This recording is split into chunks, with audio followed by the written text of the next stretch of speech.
Hey friends, today I kind of just feel like doing a generalized update. I don't really want to speak about any one particular topic.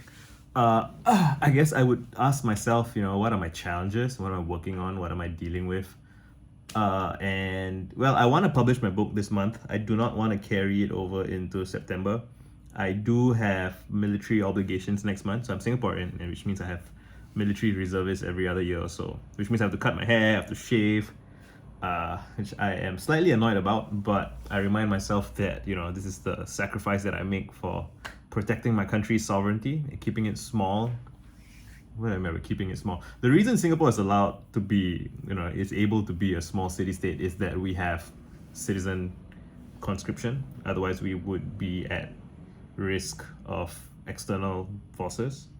And yeah, so every citizen's sacrifice contributes to allowing the island city state to survive. I've been thinking about that for a while because the reason I'm optimistic about Singapore's future as a city and a country is that it's a small enough country that a small group of people can make a real difference to the whole country, because local news is national news here. And the only way you can have such a small country is that you have to be able to defend it, and we defend it with citizen soldiers.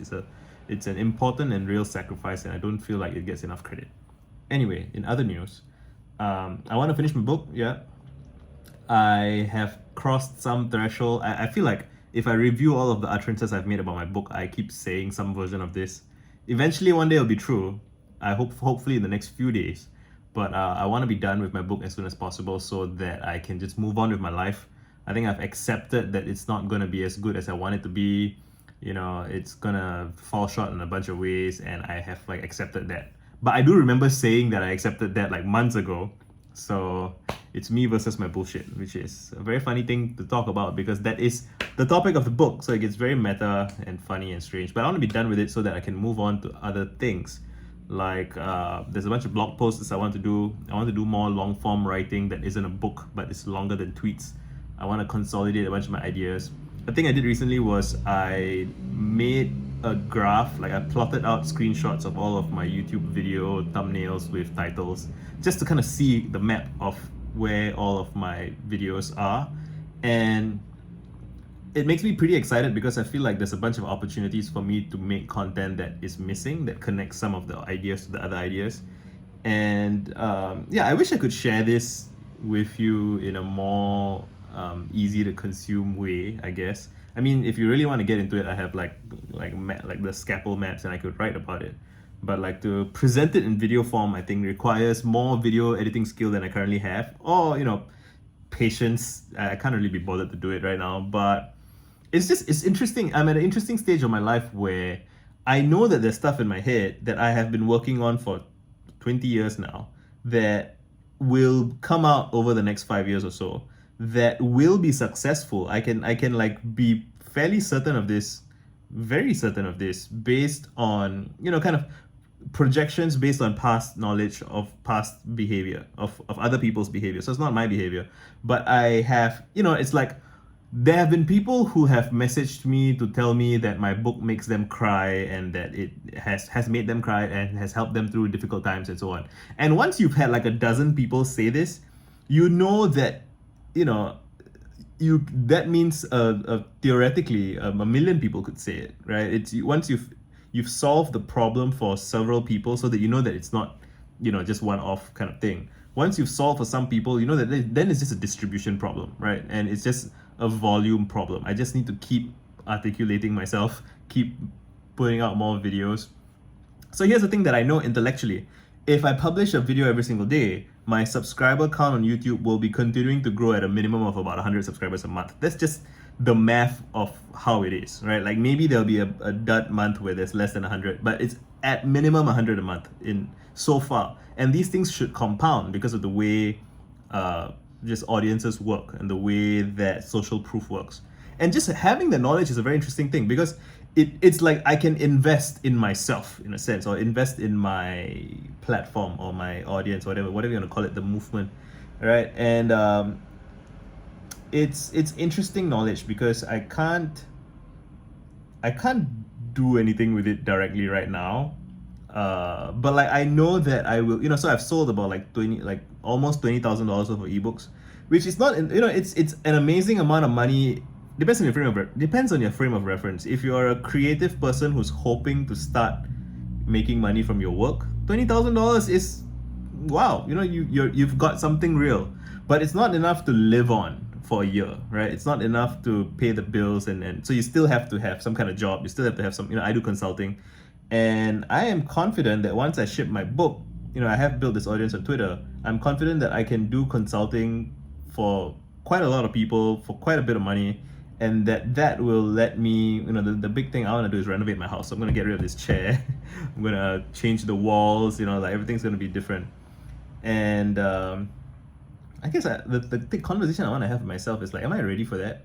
I'm bored. I'm bored and tired of this house being the way it is, and yeah, I'm ready to change it. And I'm tired of carrying my book on my back. It's tiresome, and I want to put it down. But it's one of those things where if you put it, it's like, now I'm reminded of like my military experience. Like if you're tired while you're carrying a heavy backpack, if you put it down, it becomes very hard to pick it back up. And so I don't want to put it down until, and it feels like it's not very far away from from like the checkpoint where I have to put it down. So I've got to carry it over to the checkpoint. Anyway, what else? I just watched The Godfather Part 2, which is interesting. I watched the first one a long time ago, a couple of times, and I just watched Part 2. And it's interesting because I think I'm around, like, how old is Michael Corleone supposed to be when he inherits when he becomes a Don? About maybe late 20s, early 30s, and I feel like I'm around the same age. And I've just been paying attention to his body language and to, how weak some of the men are, like, so again, I think part of the reason The Godfather has like enduring value or enduring fan base, like men especially, they love to refer to it and quote it and so on, is because I think Vito Corleone and Michael Corleone, they kind of present these masculine ideals of, even though they are crime leaders, right, mob bosses, they conduct themselves as with some measure of principle. Like, again, they literally get people killed and stuff, but they don't they maintain their composure, which the people around them do not. And I think there's something about a man who maintains his composure in difficult scenarios that inspires respect in other people, right? It's temperance, it's restraint, it's and I think that's what some people also liked about Thanos in the Avengers, that he's so measured and calm. And yeah, I'm just reflecting on that and what it will be like to continue to grow an audience. And it's funny to think about how, like, on YouTube, and I guess on Twitter as well, but like on YouTube, the people who grow very large audiences very fast, they tend to do it by shock, right? Like just grand stunts, big emotions, chaotic energy, which I did have as a teenager somewhat. Like, I feel like if I had become a YouTuber at 17, 15, I started my account when I was 15. If I had become like a YouTuber vlogger at that age, I think I would have been more chaotic. I would have taken bigger risks. I would have done like impressions and skits and comedy and stuff like that. I don't really feel like doing that right now. I might find some version of it that works for me, but I don't think that's who I am in life right now, and I don't think that's the role that I'm meant to play.